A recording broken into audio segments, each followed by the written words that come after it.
I bought a product from Kiehl and pinunbox ko na siya. Ito yung mga recommendation during the skin consultation. So I have here the Retinol Serum, after toner and before moisturizer. And then I have here facial wash. So this facial wash should be used morning and evening every day and should be done after kang gumamit ng the double cleanse, which is I need right now kasi may makeup ako.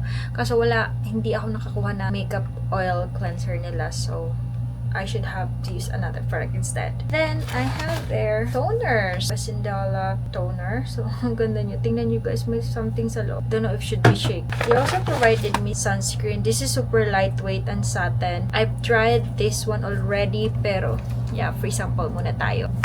Dami-dami ko na ng sunscreen kasi. So, gonna be redundant. So anyway, I also have some free samples here. It's like this face wash, which I already bought. And then, meron din tayo dito glycolic acid serum. This glycolic acid should be used in serum before, or if gagamit ako nito, hindi ako pwedeng gumamit ito kasi magiging redundant na yung serum ko.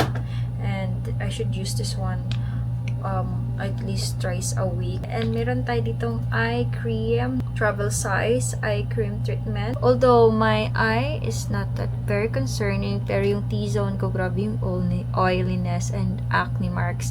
Pansin naman din. So, I wanna try. And by the way, they also gave me some Kiehls remarks if in case bibili ulit ako sa mga any stores nearby nila. And pag na-complete ko to, meron siyang extra na mga free dates sa gilid, which I can get. Okay, so let's start with the facial wash. The facial wash suggested me to use a warm water, even the rinse off. So it's kind of weird kasi wala akong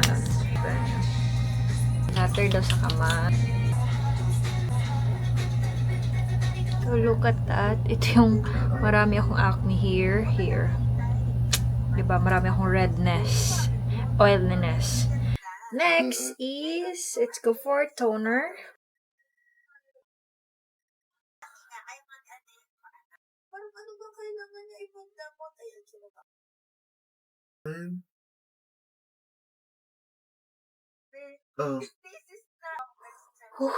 Ang hapde.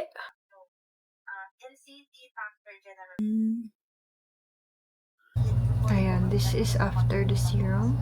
Eye cream.